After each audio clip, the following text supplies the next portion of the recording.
ইরানের বিরুদ্ধে পারমাণবিক অস্ত্র তৈরির চেষ্টার অভিযোগ যুক্তরাষ্ট্রের। চলমান যুদ্ধের এটাও একটি বড় কারণ। ইউরেনিয়াম ধ্বংসের প্রতীক হিসেবে চিহ্নিত হলেও পারমাণবিক শক্তির শান্তিপূর্ণ ব্যবহারে উৎপন্ন হচ্ছে বিদ্যুৎ। আর যে ইরানের পরমাণু শক্তি নিয়ে জুজুর ভয় দেখাচ্ছে যুক্তরাষ্ট্র, সেই ইরানে ইউরেনিয়াম দিয়েই রক্ষা করা হচ্ছে লাখো নবজাতকের জীবন। শুনতে সিনেমার মতো হলেও এটি বাস্তব পৃথিবীর এক জটিল সত্য।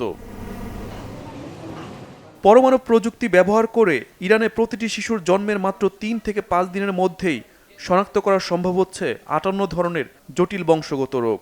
যেসব রোগ সময় মতো ধরা না পড়লে শিশুর মস্তিষ্কের স্থায়ী ক্ষতি, খিঁচুনি, প্রতিবন্ধকতা, এমনকি মৃত্যুও হতে পারে। ইরানে জন্ম নেওয়া প্রতিটি শিশুর পায়ের গোড়ালি থেকে কয়েক ফোঁটা রক্ত নিয়ে করা হচ্ছে এ পরীক্ষা।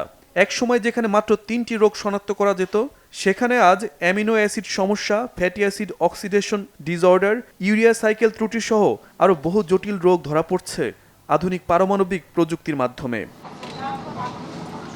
এই পরীক্ষার পেছনে কাজ করছে ট্যান্ডেম মাস স্পেকট্রোমেট্রি প্রযুক্তি। আর বিশেষজ্ঞদের মতে এই প্রযুক্তির জন্য দরকারি রেডিও আইসোটোপ তৈরিতে সমৃদ্ধ ইউরেনিয়ামের গুরুত্বপূর্ণ ভূমিকা রয়েছে। ইরান দাবি করছে তাদের ৬০% সমৃদ্ধ ইউরেনিয়াম ব্যবহার করা হচ্ছে মলিবডেনাম 99 উৎপাদনে, যেখান থেকে তৈরি হয় টেকনেশিয়াম 99M, যা ক্যান্সার, হৃদরোগ সহ বিভিন্ন রোগ নির্ণয়ে সারা বিশ্বে ব্যবহৃত হয়। বিষয়টা অনেকটা আগুনের মতো। একই আগুন সবকিছু পুড়ে ছাই করে দিতে পারে, আবার সেই আগুনের তাপেই তৈরি হয় আমাদের রান্না। প্রযুক্তিও ঠিক তেমন। ব্যবহারই ঠিক করে সেটি ধ্বংসের প্রতীক হবে নাকি জীবনের। বর্তমান ইরানে লাখ লাখ শিশুর স্ক্রিনিং হচ্ছে সম্পূর্ণ বিনামূল্যে। শুধু ফার্স প্রদেশেই বছরে প্রায় ৫৪,০০০ নবজাতকের পরীক্ষা করা হয়।